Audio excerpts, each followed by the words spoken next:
$1,000 left to be committed to research and investigation. That had to get in the process by now, so those contracts have been let and they've gone into the Attorney General's office. I expect to have those back this week. We had about $1.8 million in requests for that funding. And Jeremiah, Mary, myself went through, took a look at it, and then made our recommendations and went out to a number of the members of this team and ultimately selected 5 projects. There were a lot of good ones. We're going to look next year to find additional funding, but the 5 that were selected was the second phase. You all recall that Audubon came in with an assessment tool in core areas, and we did about 160 last time around, I think. More, big chunk there. We added 35,000 this time to move on into phase 2 of that. Michael talked about the complexity and the difficulty on seed mixtures, and we funded a project with the university to look at seed mixes and where they were most appropriate. That one's going to be about 20,000. You recall there was a presentation from Ecosys about a year ago on population modeling and looking at how we could plan for and understand what would be oscillations. They got a grant for about 50 to do that. And then the 2 big ones, no surprise, UW Wyges to continue the disturbance digitization and add to that the reclamation stuff. So working back with Michael on the integrating MOM tool into our existing database, and then 80,000 to 70 ballpark. These are all ballpark. And then 80,000 to Sublette County Conservation District, and that will lead to subsequent RFP on winter concentration area. So looking at getting the data that we need for figuring out those thresholds, what the disturbance factors are. So that's where that funding has gone. Jeremiah, do you want to talk about where we might be next year, or what thoughts you have about that? I just wanted to quickly, there was actually $2.7 million worth of requests. One of them alone was over 1.1. That's the one I left out. No, I think the only thing to add is that our goal is to have an additional $250,000 that we put on the street next year for additional work. But I can't commit to that at this point in time with the current budget situation. I'm not involved in the budget discussions, so I don't know what is going to happen. As someone who has been involved in budget discussions, I can tell you you're very lucky. Yeah. So any questions on those? That's what the RFPs are. That's what we're after. Okay. Follow up with that.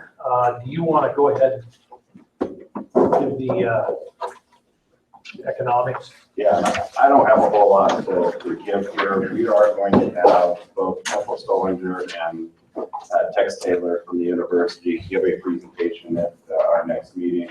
Both of them, unfortunately, could not make this meeting. In our last round of funding, we did ask the University of Wyoming to prepare an economic impact analysis of a potential listing of the greater sage grouse, and they did that. They looked at the executive order and the preferred alternative of the various resource management plans, but they also looked at the other RMP alternatives to determine or use those as the potential scenario for listing. In some regard, you could say that this is no longer relevant. I would argue that it is rather relevant. There are a couple of things. If you go to page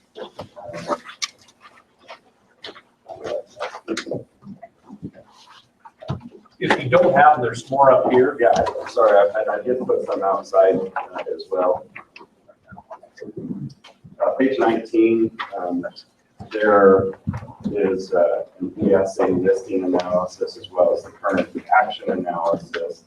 But again, it did give us some sense of even what our own actions today have cost the state of Wyoming, and by their research, they're showing that our actions have cost the state of Wyoming roughly $792 million in total economic impact, and has the potential to decrease jobs by as much as 5,000 jobs. So it's certainly not been easy for us to do what we've done, but if you put that against the scenarios that they analyzed relative to the other alternatives, we could have been looking at significantly more jobs lost as a result of listing or impacts imposed as a result of the resource management plan. So they do a really good job of analyzing things. They do have a section entirely devoted to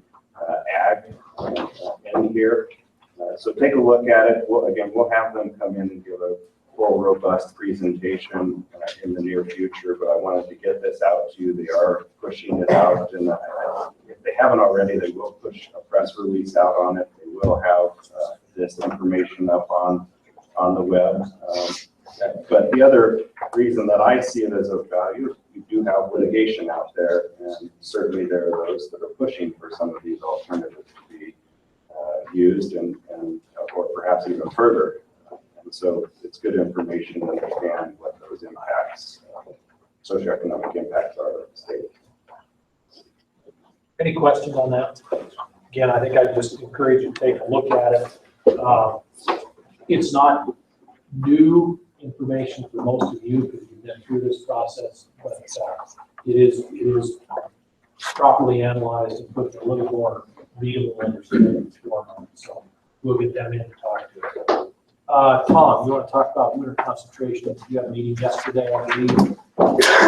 Yeah, a small group of the winter concentration area subgroup met yesterday, and that may have actually been somewhat beneficial because we actually made some headway on kind of defining, to ourselves at least, the questions we're really trying to answer and a path forward towards getting some of those answers. We decided that the questions are two.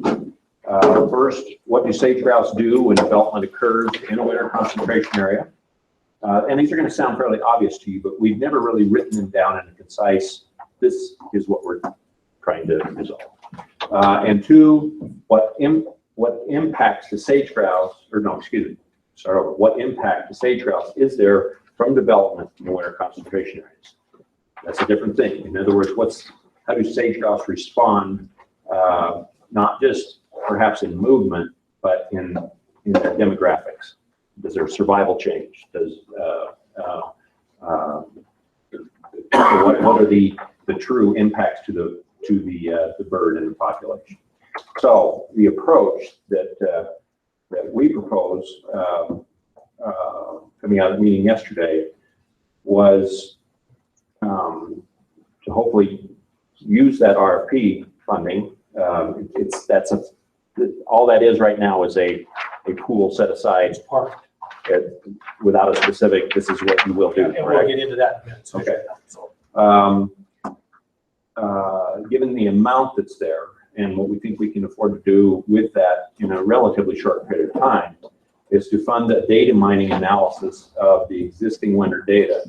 There is a consortium of researchers, and I'm not going to mention them right now simply because we haven't contacted all of them to say, hey, are you willing to do this? But they're already working together, and they all have winter data. One of the things that is lacking everywhere, essentially, is winter data. Historically, until we started using GPS collars, a lot of these studies were focused on breeding and nesting habitat with a grad student that was in school all winter. Occasionally, they might go out and find those collars once or twice in the winter with aerial telemetry, but it's a very small data set of winter radio collar locations, at least. But these folks, again, that are already working together, they have most of what is out there in terms of like GPS collars on in the winter. Now, that doesn't necessarily mean that those birds are in a place that where they had pre-treatment information in a essentially natural environment that was subsequently developed, where they could go find out what happened to those birds. But that will be the exercise, is to see if those kind of scenarios happened in any of their study areas. So doing that analysis, and one of the things we would expect out of that analysis is fairly obviously, what are the gaps? What don't we know? What's missing from this? And this is where it's going to get tough because we need to be realistic about how long and how expensive getting those answers is going to be. Probably 4 to 5 years minimum to get rigorous and defensible results. So there's not a quick and easy answer to doing things like defining thresholds. So there, yeah, I'm going to leave it at that.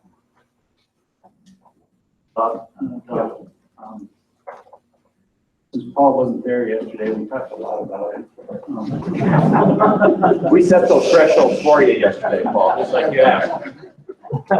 But one of the questions that came up many times was timeline in relation for the wind concentration area research compared to your need, your schedule. Well, I will say this, for the NPL project as a whole, and certainly, any stipulations applied to that particular acreage needs to be developed before a record of decision is released. We're expecting a record of decision in 2017. I'm hopeful that the draft will come out this year, prior to the close of the grant. Clearly, when it comes to EISs, that's largely out of our hands on those timelines. That's our expectation. Having said that, we do understand that this question, and now 2 questions that have been posed, need to be answered prior to any significant level of development in that subset of the NPL project. And so I'm glad you brought it up, Bob. I do think it may be probably in all of our best interest for a few of us to sit down in the next week or so to discuss the NPL EIS as a whole and how that's progressing with the BLM as well, and just see what needs to be done to keep moving along and how we address this. We simply obviously can't wait 4 to 5 years for the project to be finalized. However, I don't think we need to, given that this is a subset of that acreage. So I'm going to let you do this because I don't want to violate any confidentiality that might be there. But can you lay out a little bit of what we talked about in terms of phase development, what the needs would be as that relates to the EIS and everything else? Because 4 to 5 years is probably outside of what the company would need, but it's not way outside. Not for the acreage that's defined For the winter concentration area. For the project as a whole, that's wholly unacceptable. Right. And I think we all understand that. We have broken up the field into to date 3 different phases of development based on a number of factors. BLM has those phases, I think, in their preferred alternative that they're working on. They may have a little bit of a different approach to phase development. We're hoping that between everybody involved in the project that we can mesh that up where we are on the same page. And well, the big question is, would this constitute part of one of those phases that gives us the time we need to place the science in place, get the results, and then implement whatever the science says.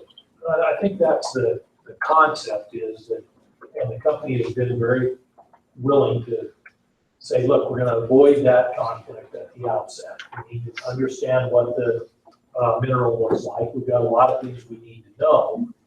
And what I think we've tried to say is we don't believe you should hold up the EIS or the permitting process, but we do believe on the other end, we're not going to rush right in. We need to know what's going on. And so those two, whether those two exactly come together or they're off a little bit, that I think remains to be seen. But the intent is quite clearly to avoid, minimize, and particularly in the winter concentration area, and then continue to learn what we can.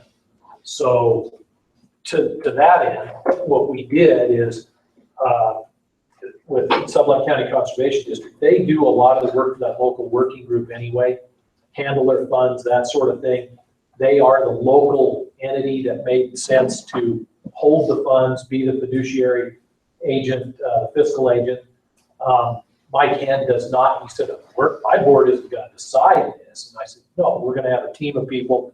We want him on it to be able to have that local background and direct that where it needs to go.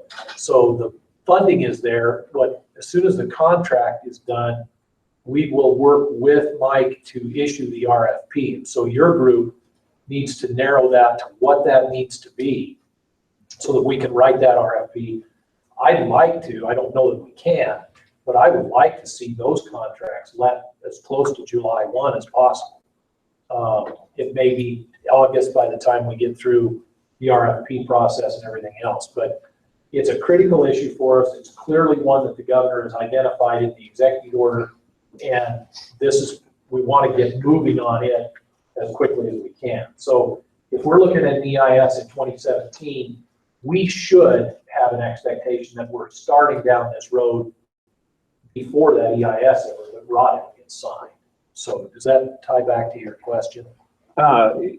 Yeah, so I guess in terms of process from here, this concept of the data mining part, I mean, do we have to go ahead for that? Do you need for this other group to meet, or I mean, how many subsets of groups are there now? Are you just adding the conservation, that representative from Conservation District to the winter concentration area subgroup? Or is there a whole other group you created? No, you just need to touch base with him. Even a subset of your winter concentration group, you're in Green River, Paul's in Pinedale, Mike's in Pinedale, you need the folks who are to define what is the RFP, what does it say, and then get it out. That's the next step.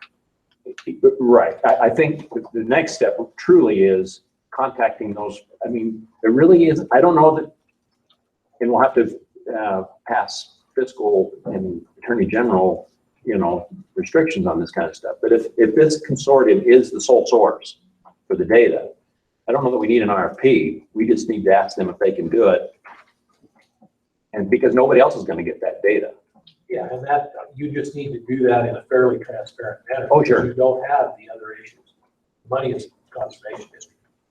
Yeah. They're going to administer it. So I just don't, we're just talking about the semantics of RFP. I don't know that there is an RFP. All that stuff is on the table. Yeah. Okay. But I think you should at least make it available should someone jump out of the week and say, I can do this, at least evaluate. And that's how we've done all of these. And some of them clearly can't do the stuff there's illness. Well, yeah, it'd be impossible because all those other companies control the data. Exactly. Yeah. So, yeah. Any other questions on winter concentration? Everybody comfortable with where that's headed? Okay. So the last item I have, and then if there are others, we'll get into them, but the last one I have is just an update on mitigation. I asked Jeremiah to help me with this, but give you an idea where we are. In the rods, they all basically allow for, create the need for compensatory mitigation. In the executive order, attachment H does the same thing. It says we will develop a methodology and a way to do that. We have spent, over a year working through different formulaic calculations, we've done all kinds of background. How do you calculate it? What do you do? Each of those, I think, got a little more confusing to some people. One would work great for conservation folks, and industry would say this is absolute gibberish. Then you get one to work for the industry folks and the conservation side say this is gibberish. Then you get one to work for everybody on the planet, and the BLM would say they didn't understand. And so, and I'm not casting faults at any of us. No. Well, there, yeah. They are on a planet. So we went back and forth, round and round. What we really were trying to come to is something that was simple, direct, and fair. And so we started out, and I think this is also just so people know, we defined the credit side before the debit side ever got done. Then everybody tried to come back and make the debit side be the same as the credit side, which doesn't really work. So you have to have, Mary, what is it, similar methodology, which we worked back and forth to get to. The credit side is very robust. It's based off of fish and their requirements to be a bank or an exchange or to provide mitigation. We backtracked to them numerous times and said, does this meet what you would require? Even though it's not a species that's listed, it's not a candidate, we want to do it in the right way, and got there. So the credit side is defined very specifically what's mandatory to be considered for a credit, and all of those have to be in place. There are things like durability, all the buzzwords you see in the CEO and other things. Those are all built in. On the debit side, we refined it down to where we charge a credit, cost you a credit to replace the area that you have an activity on, to address indirect effects from that activity, to provide net conservation gain, and in cases if you're going to have an impact on habitat that is vulnerable, and my best example is if Paul comes in and says, by God, I want to put this rig right there where the only wet meadow is, then you're going to pay more. Nobody's going to do that. Nobody has been. Our track record in this state has been to avoid and minimize. We're still going to need to be able to do compensatory mitigation. Should you choose to do that in a core area within the 0.6 of a mile of left, you're going to pay double. Should you choose to do that and violate the 1 per 640, you're going to pay double. And that's very straightforward. In all of the times we've checked it with industry folks, they get it. They said, yep, we can live with that. We've gone back to the service and back to conservation organizations and said, does this look fair to you? We're at a point where everybody's saying, I don't like it, but it's okay. That's a hallelujah moment whenever the word sage grouse comes up. So that's where we are. And then finally, there is an event penalty for an activity that would take place, seasonal steps mainly. And that's just a settlement, cost you extra. Remaining issues between us primarily and feds. There are some in the federal side that interpret that gain to apply to anything that happens to sagebrush. That is not what our executive order says. We know based on the science that below 5% there is no harm to the bird. This is a sage grouse mitigation framework, not a sagebrush mitigation. So we would not charge compensatory mitigation if you're in compliance with the executive order. They want to charge. And so that we may never agree on that. The second is net gain. Net gain, everybody keeps trying to define it. I think our philosophy has been that that is a policy determination, period, and that the state of Wyoming is saying that in order for us to feel comfortable that we have net gain, we're going to mitigate it at 3 to 1 for net gain. And then finally, non-core, there are some who would interpret again that it's a sagebrush mitigation that you would mitigate outside core.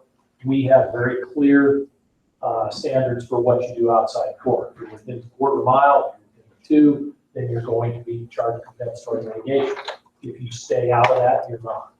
So I think those are the 3 areas we still have some change, but that would put where we are. So given that, I'm gonna ask Jeremiah to lay out where we are in the process, and then Mary, if you've got anything you want to add, go there, so. Sure. I have to compliment Bob and Mary and everybody else that's labored on that compensatory mitigation framework. It has been I don't know that it's a labor of love, but There's no love. It has been a process, and I appreciate that. It is in our office. It has gone through its reviews with our chief of staff and our chief counsel, so that is complete.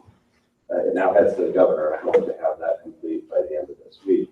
There's some discussion, and I don't have resolution to this, of whether this would be a supplement to the executive order similar to what we did a couple of years ago with the grazing language that we came up with, or whether it would simply be communicated by the governor via a letter as a directive. And we'll figure that out. Right now I've drafted it as if it's a supplement. And that it would be accompanied with a letter that would talk about who's responsible for implementing the state side of it and reviewing some of those discretionary elements of it. So we do have that work to do and hope to have it out soon. I just don't know how long the discussion with the governor will take. We've got Western Governors Association meeting this weekend, and we're hosting 10 other governors, so it's a busy time. I may not get to them until next week. One thing I did want to add to what Bob said relative to the executive order and application of compensatory mitigation for every activity. It not only is inconsistent with the executive order, it's inconsistent in my view with the way that the RFPs were written and the work that we did to insert language into those. So we will fight vigorously on that front to ensure that mitigation is applied appropriately. If you're complying with the executive order, you have already mitigated.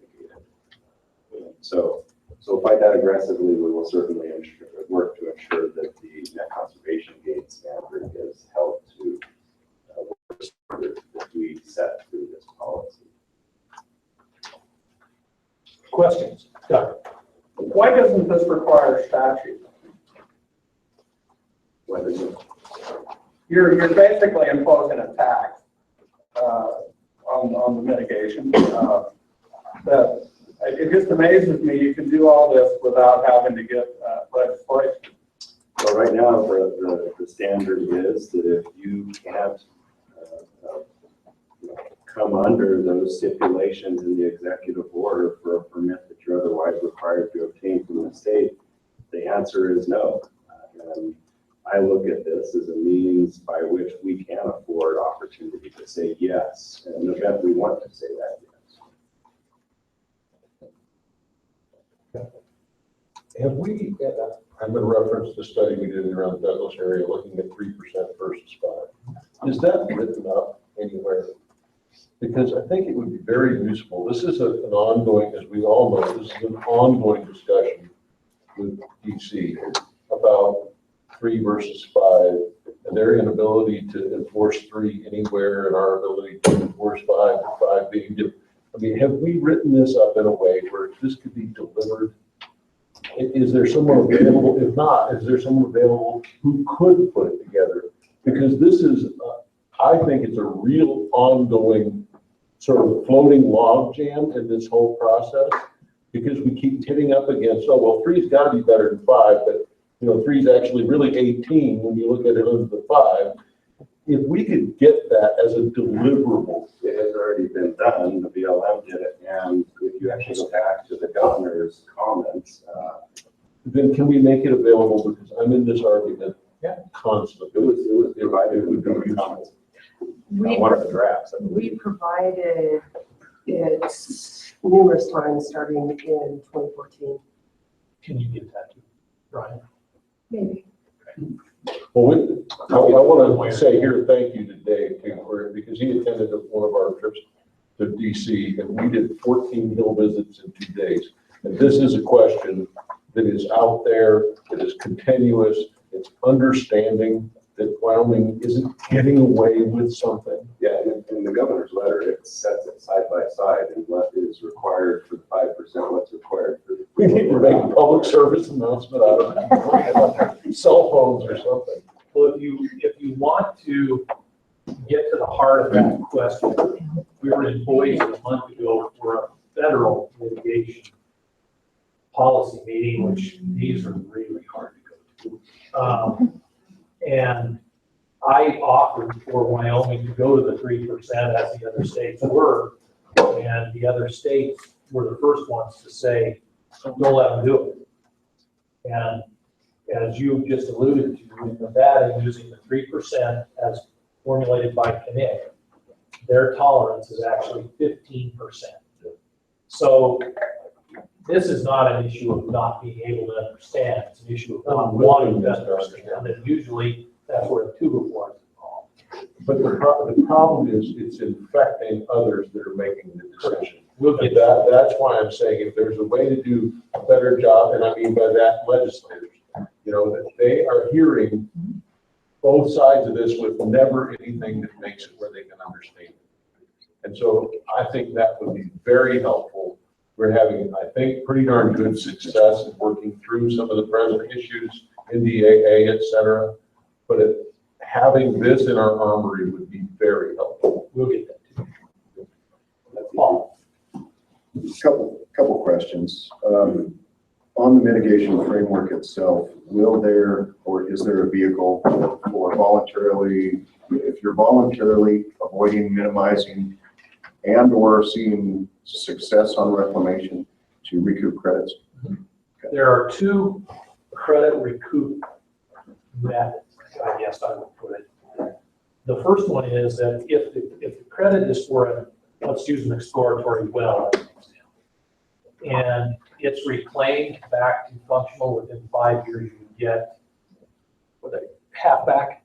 You get half the credits back. 5 years? 5 years.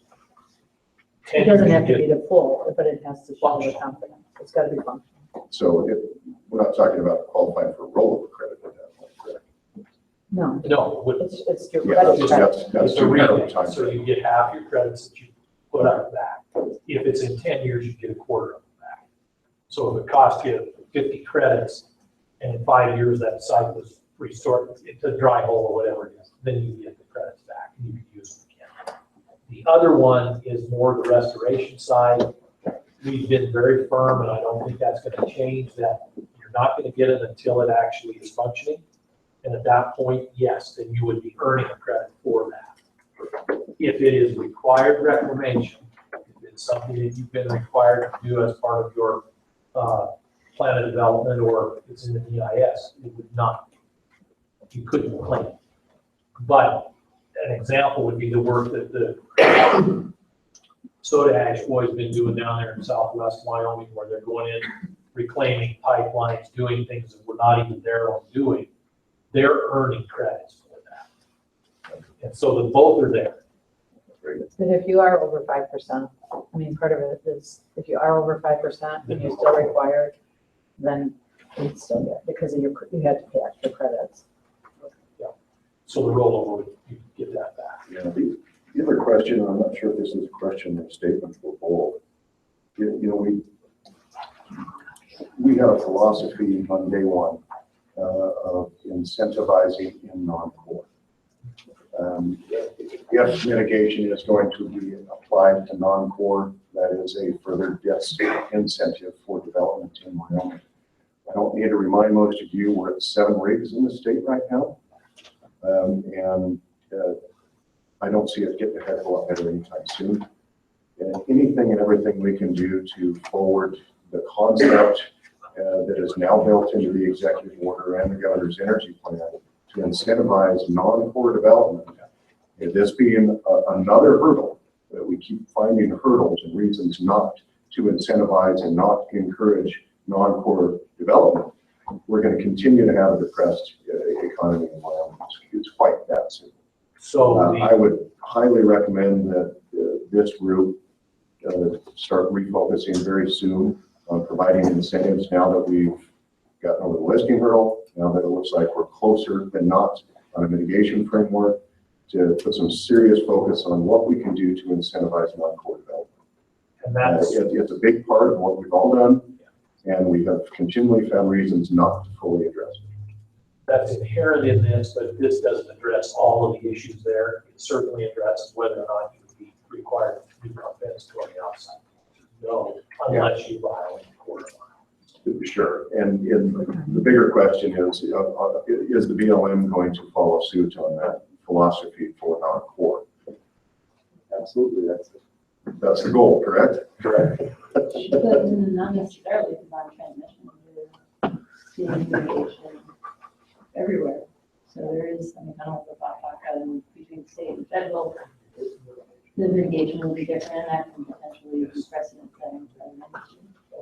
But it's important though in the transmission context that, and we've fought this and had good conversations with the BLM, that there's mitigation for safe routes and there's mitigation for other things. And we all have to be very careful about how we're approaching this.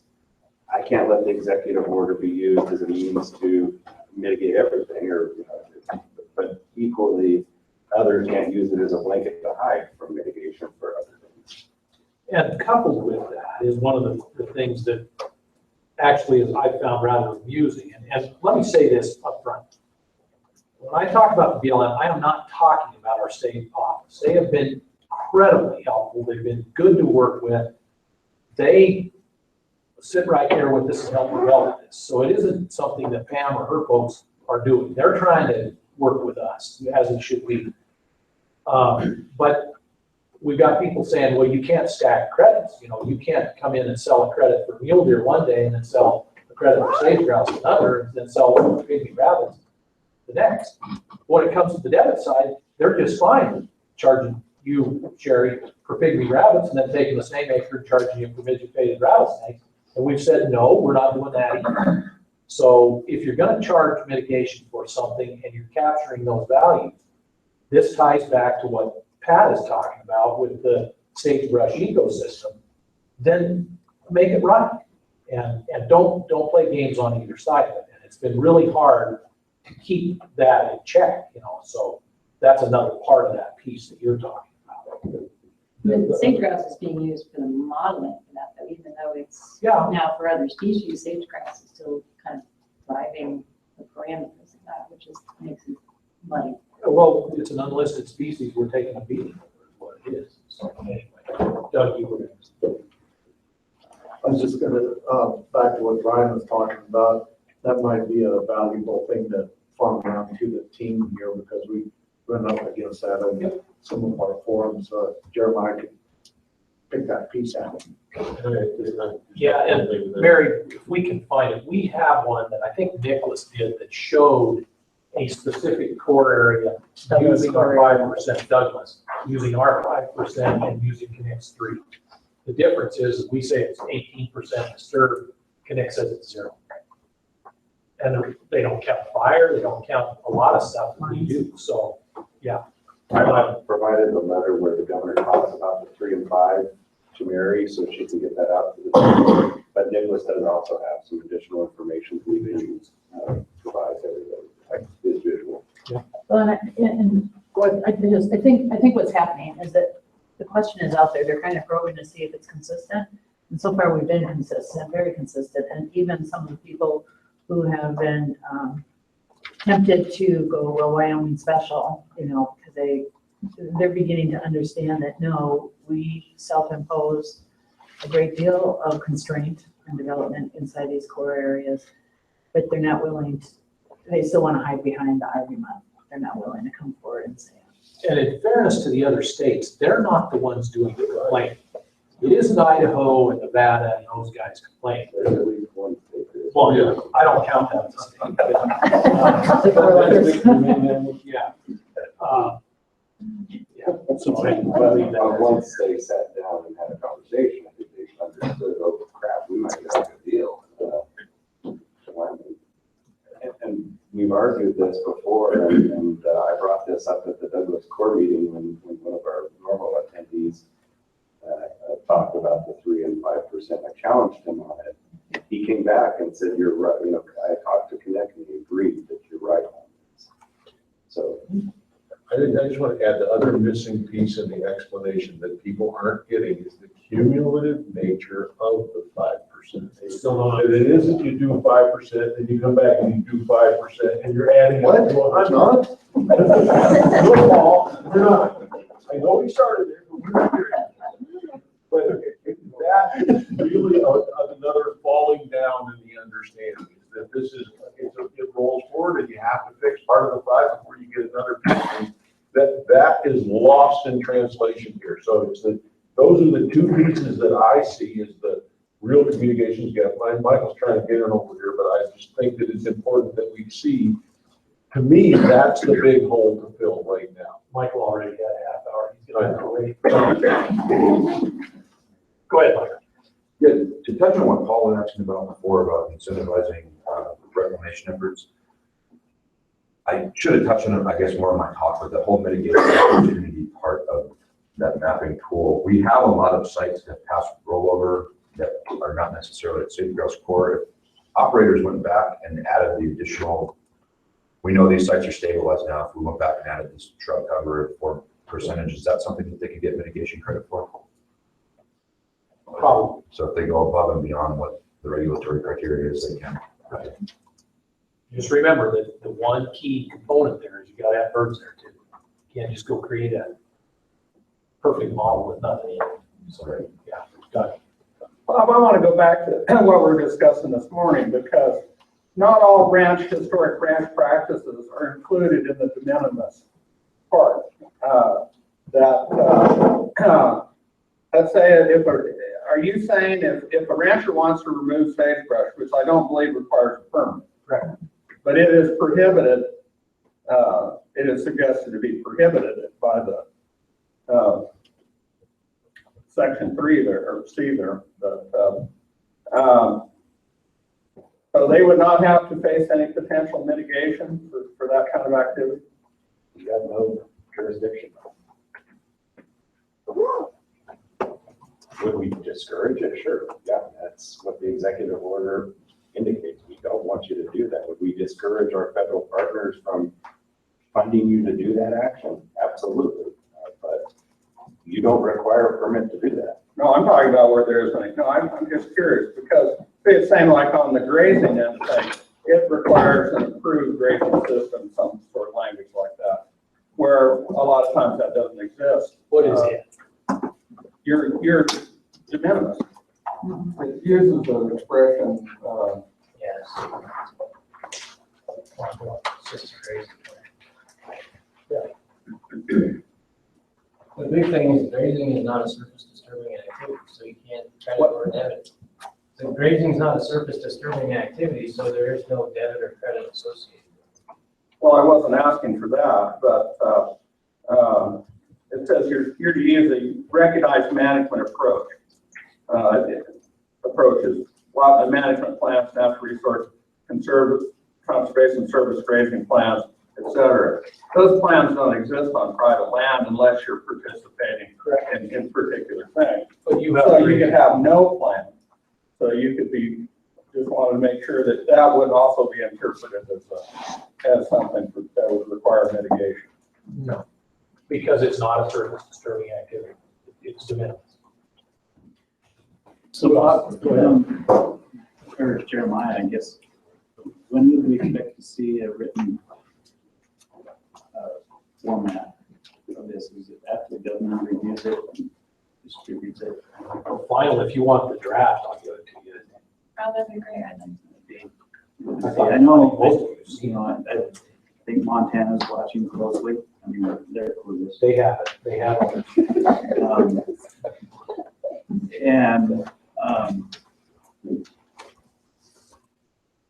And then is there also, if I understand correctly, whatever mitigation plan that the state has, that the U.S. Fish and Wildlife Service has certain criteria that has to be met?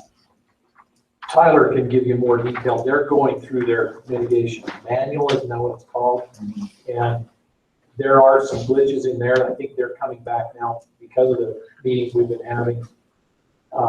start to go, ooh, maybe that isn't what we meant, but they're formulating their final. We actually have referred to that numerous times as we move forward to make sure we're not doing something way out of context. We are not, but there's a couple in there still that I think are a little sticky. One I can tell you is they dropped in a prohibition on, not credits, but just this blanket prohibition that if you had participated in any federal cost share programs, you weren't eligible to be, well, that's pretty harsh and it's not correct. So they're reviewing that. Do you want to update that a little, Tyler? Yeah, it's other than to say that they're working through those issues in detail, and it gets kind of nitpicky in terms of interpreting, some of those words, and so I would rather not get into that.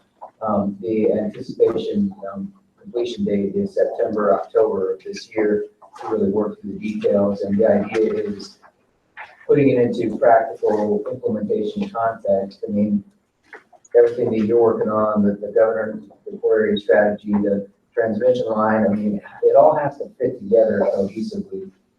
And if you pull the pieces apart, and define it in certain ways, it kind of get caught up. And so really trying to take it, be clear in terms of how you define it, but also put it in context so that we can apply it practically. So I'll have to leave it at that for now, but there's a team focused specifically on that to make sure that it's practically implementable and it does match with everything we're trying to do here. So then how's BLM into that? Those two. So what I can tell you, Jane Morton was on vacation this week, otherwise she would be here presenting this. The mitigation final policy is still soon. That's her work, it's not mine. And she has actually officially become the Wyoming mitigation lead for BLM. And also she is going on a 120-day detail to Washington office starting at the end of this month. So she has been instrumental in working with a lot of folks here in the state on the communication back and forth with the consistency on the state Fish and Wildlife Service mitigation policies. And she is going to be working at a national level. Beyond that, I can't speak too much more. I haven't been privy to a lot of the conversations. Yeah, Lynn, what I would tell you is they know what we're doing. Jenny's been very helpful all the way through this on trying to make it track with what they're doing. The difficulty I think BLM has is that they're trying to write an omnibus mitigation policy to apply to all things. We're dealing with sage grouse mitigation. And so there are things they're going to have in this omnibus manual. By the time it's done, I think it will be much more general than what we have. It will not necessarily focus on that. But all of the principles that are in the Wyoming framework are in their requirement. They're in the CEQ requirement, they're in the Forest Service requirement, and they're in the fish requirement. So those are things like durability. Does the credit last for the life of the impact? Additionality, are you cheating and doing something you're supposed to do anyway and trying to get credit for it? It's all there. So I don't think we have any issues on the key. Okay? Yeah.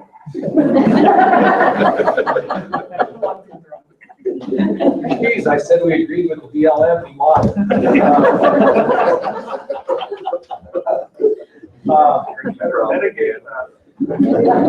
So I think where the discomfort, the rub comes is how ardently they want to, do they want to mitigate sagebrush in the name of sage grouse? We don't believe that's right. And we're continuing to have those conversations. So, I think we're real close with Forest Service at this point. I think we kind of all said, yeah, does it meet that? So I don't think we're way far off. We may end up doing it both ways for a while. They may go through a protracted calculation of what a debits are. We may use the table. Every one we've done so far, they're not that different. So that would be what I think of that. Other questions? Anybody behind? Kimberly, are you back there? Anything else on mitigation? Mary's gonna send that to those of you on the team. We'll do it. I think it's pretty straightforward. I'll tell you when you go through the review that Jeremiah described with the chief legal counsel and chief of staff, that's, you look under every rock, and this one went pretty quick, pretty well. So that tells me maybe it isn't. It's something. Okay, so, with that, anything else for any public comment first, from anyone who's interested? We'll take that and then we'll wrap up. No? Okay, anything for the good of the order, Brian? I was wondering where we are on our sound subgroup. We haven't had meetings. I'm curious if that's going to advance. It will advance. I don't think that they've done much at this point. We have a number of proposals to look at sound in the RFP. Some were far too extensive and they were different, but I think what I'd like to see us do is get our hands around winter first. Let the sound progress, but nothing. The only thing for the good of the order, I say that I think it's important that everybody knows.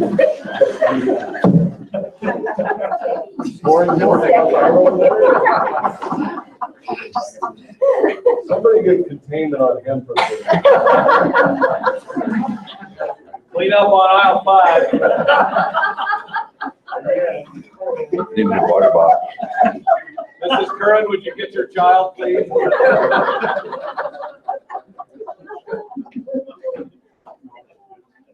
I just want to stress that during all the ESA discussions at the Western governors, the primary subject and the primary approach to how that was being dealt with sage grouse. And all the work that we did on sage grouse here that set the stage for an awful lot across the range, I thought was incredibly useful in what proved to be a pretty productive discussion from all I can tell so far. I know reports aren't available yet and that sort of thing, but great discussion across the range about the ESA and the steps forward, where we can go next, were all laid out by SAGE. Nope.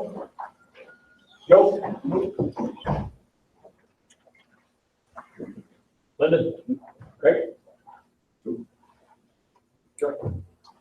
I was just going to mention, I told you, I handed out to the SGIT group some postcards on conserving our western routes.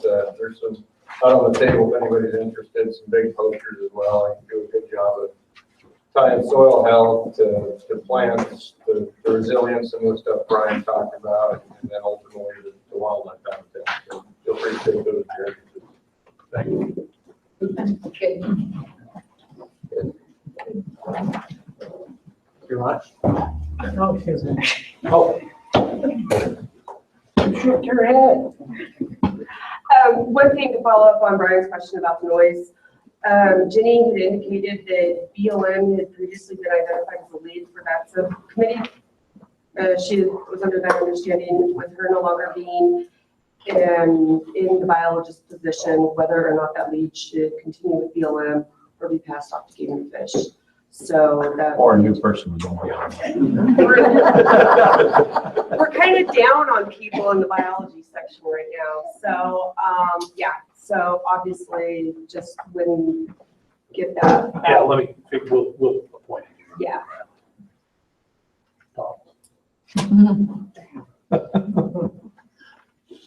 In 4 or 5 years when the winter thing is. She fingered it, and also that's, yeah, we'll work it out. I'll give it Tom, figure out who's best. Yeah. Okay, Mary, Jeremiah.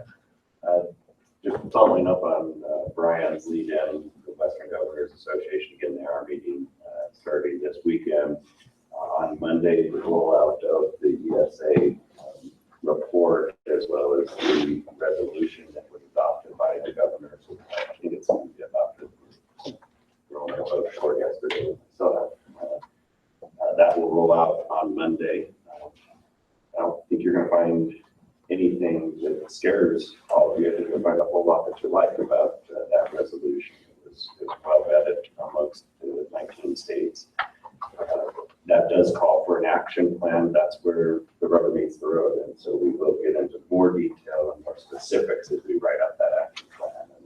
But I think everybody can expect that process to be as inclusive and robust as the process that we've used to date to develop the report and the resolution that the governors are adopting. So that'll be really neat to have behind us. But it really does require much work in the days ahead. Some more to come on that one. Just, I guess, one other thing, the Sage Grouse Task Force, the 11 Western states, and the federal counterparts will meet later this month. 22nd. Yeah, 22nd, sounds right. In Denver to continue our work, and we'll be discussing many of the topics we've discussed here today: wildfire, cheatgrass, compensatory mitigation, at great length, we'll talk numbers and things of that nature. But do we have numbers, or at least some sense of numbers? From the population? Yeah. Not right now, soon. Sure. Yeah. So that's all the other thing I have. Okay, anybody else? We clearly were. Yes. I really want to sage grouse comment. Oh, welcome. All right. While everybody's here in this building, you may not be aware of it, but for many years now, a group of current former game and fish employees formed a board, a committee to develop a Wyoming Game and Fish Museum. And they call it the Wyoming Game and Fish Historical Center. In April, at the commission meeting here in Casper, they formally dedicated that heritage center. And it's on the second floor of this building, just above the reception area. And it's just a phenomenal collection of historical artifacts and documents and historical photographs documenting the history of the Wyoming Game and Fish Department. And it is open. You can go up there today. I talked to Kelly at the reception desk. But it's just an outstanding addition, I think, to my hometown, the city of Casper, in terms of historical heritage of the Wyoming Game and Fish Department. And so if you get a chance, wander up there and have a look around, because what the board members have put together over, John probably knows, 10 years or more, the artifacts and documents and photographs and mounts, and it's just phenomenal. So if you have a chance to wander up there, please do so. And you might mention that to anybody you know that might be coming to Casper and want to experience some of the cultural things we have in town now. It's a great addition.